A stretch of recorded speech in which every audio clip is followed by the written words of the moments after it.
Well, hello, folks, and welcome to another edition of Eonan's Edge. Today I'm reviewing the ESEE Knives Izula Rowen. This knife, by the way, is on loan from me from my good friend Grumpy Grunt. Go check out his channel after you're done watching this video and subscribe to him if you like what you see over there. I think you will. All right, so moving on here, basic specs on this knife. Obviously, full fixed blade. We've got a black stipple coated finish on this, full flat grind, drop point, and we've got 1095 steel on this with 2 5/8 inches of usable fine edge. The handle length on this knife from here to here is 3 3/8. And the tip to tail length of the entire knife is 6 1/4. Not a very big little fella. The weight of the knife is 2.1 ounces. And you've got 2.9 ounces with the plastic sheath that it comes with. So let's talk about what I like. Surprisingly good cutter despite the small blade size. The spine is 155 thousandths here at the back to the midpoint where it starts to taper down right in here. So the spine is pretty thick, and it's thick enough that you can get some actual leverage on the knife during cutting, no matter where you move up to, even where it gets a little narrower. So that's a good thing I really like. I cut up lots of cardboard with it. I made some shavings like I always do, and I used it for some other tasks as well. I used it to cut up some rope that we use for guidelines in my job. I work at a golf course, and I had to cut a bunch of bad sections of rope up and fid them or mend them back together using a fid. And so I had to cut a bunch of rope with this thing, and it worked pretty well. I mean, we're not talking about thick rope. We're talking about the nylon infused rope that's maybe about as big around as my pinky. So, you know, pretty good cutting task for this knife. And it handled all that stuff well. I used it for some other EDC tasks that it handled easily. It's pretty comfortable for such a small knife, and it is a small knife. I mean, here's me, large glove size hands, guys, right? And you can kind of get that fourth finger on there, but just barely. So this is a pretty tiny knife for the size. I didn't have any issues with edge retention on the blade. That all held up really well. I didn't have to resharpen or strop this knife, even after using it a fair amount over the last week or so for some cutting tasks. Like I said, I did carry this knife a few times. I had it in pocket in the sheath, and I didn't get, I don't know if it comes with one, I didn't get any kind of belt clip with this, but what I did was I looked at the holes, and I realized that a Blade Tech Lock, which is a really cool locking system, right? And if you're not familiar with this, you can check this out. These are great for a lot of people in the pew pew community, but they work nice for a lot of other type of locks. So I found that the Tech Lock would allow me, with I had extra hardware, to carry the knife in 2 different positions. I was able to carry the knife in an upright position like this, which was fine. But also I was able to put the Tech Lock on like this and carry the knife in a left hip scout position where it could then be drawn out pretty easily. So that is how I ended up carrying it most of the time. I ended up carrying it in scout position with a Tech Lock on it like that. Now, I will say the Tech Lock is a little on the thick side, so the knife did kind of stick out a little more than I expected from my belt line, but it wasn't anything that was bad. I was still able to conceal this with my shirt over it pretty easily, and the scout position is my preferred spot. So there you go. So that's carry positions. You know, you could get a couple different ones out of this depending. And again, I don't know if the knife comes with some kind of a belt clip on it out of the box. So there we go.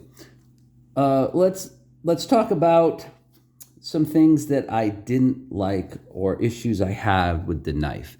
So generally speaking, this is a really well-built knife, right? ESEE makes some great knives, and the Izula is very well known in the community for being a good quality knife. But one of the things that I felt about this knife is I felt like it's too small. Like, for me, I just feel like, wow, it's a fixed blade. And fixed blades I want to use for some tougher tasks. And it's not that this is not a well-built knife, but I just feel like it's awfully small. So I think there are folders that would do this job. And I will go over that when I show some sizes here in a moment. The other thing too is, the paracord is fine on this. And again, this knife was loaned to me, but I think I would have preferred, I would prefer to try this knife with some handles on it. I just don't feel like the knife felt positive enough for me with the paracord. And I have a few other knives that have paracord on them in my collection. But for this one, I just felt it's so small, and even with the paracord, which adds a little bit of thickness, I just felt it was just this knife's a little bit too small for me. So that's just my own personal opinion. It feels a little more undersized in my hands than some of the other knives that I reviewed recently. Like, say, for instance, the Tops Bull Trout felt a lot more substantial than this knife. And I'm going to show you in a moment when I size compare why that is significant. So let's do that. So here's the Izula Rowen. And here is the Tops Bull Trout. So these are very similarly sized knives. But I have to say, this knife feels way different than the Izula Rowen. And again, maybe it's because it has some handles on it. Maybe it's because there's a lot more there to get your hands on. But it also has this monstrous choil here, so your hand just locks right into this knife, even though this knife is the same size as the Izula. It feels much, much bigger. The other knife I reviewed recently was the Giant Mouse GMF3. And again, we've got similar size here, but you've got a lot more blade. You've got a lot more blade there. When you look at the overall length of the knife, tip to tip, not a heck of a lot of difference. A little taller in the back, although it's debatable how usable that extra last quarter of an inch right there is, or eighth of an inch maybe. But you do get more blade here, and you still get a pretty ergonomical handle. Out of the three of these that I reviewed, the Bull Trout is my favorite. It's probably the one I would buy first, and then I would probably get the Giant Mouse, and then I would look for a larger ESEE knife than this. Something one step up, I think, would be more applicable for me. But if you're looking for a really small EDC-sized carry knife, well, there you go. So there's some fixed blade comparisons. But in my review, I told you that I felt like there was folding knives that would do the same tasks that a knife this size, as a fixed blade knife this size, would do. So let me give you a couple of examples. Here's a Giant Mouse Ace Biblio. You pretty much get the same amount of cutting blade, and you get a handle that's pretty close to the same size, although definitely a lot more beefy than this fixed blade is. This knife can do everything this knife could do. There's no question about that.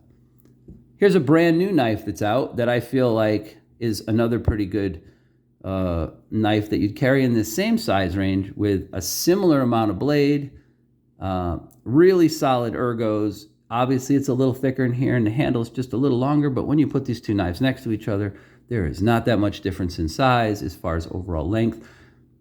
It would be just as easy to carry this size knife. And finally, a knife that I carry a lot. This is a knife that I use a lot at work.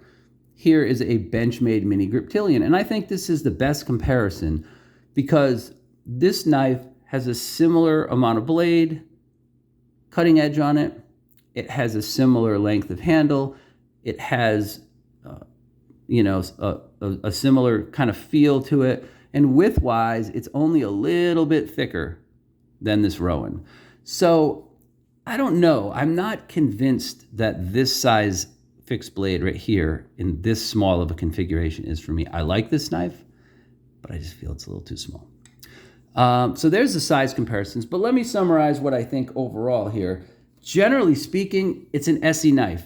Their warranty process is second to none. If you break this knife for any reason, they'll give you another one. Great. The knife only sells for around 60 bucks to start. They go up in price. This coated one, I'm guessing, might have been somewhere around 90 or 100 bucks, maybe a little more because it says Beretta on it.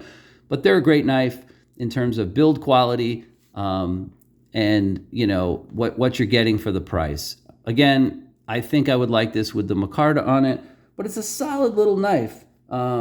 It does come with this 2-position Kydex, or plastic sheath, so that you can pocket carry this knife. I did do that one day. That wasn't really my preferred thing. But overall, again, this knife has a lot of variations, starting in the $60-ish price range and moving up from there, depending on what steel you want, what coatings you want, and if you want scales or not to add on to it. But there you have it. So the ESEE Izula Rowen, starting in the 60s, going up from there.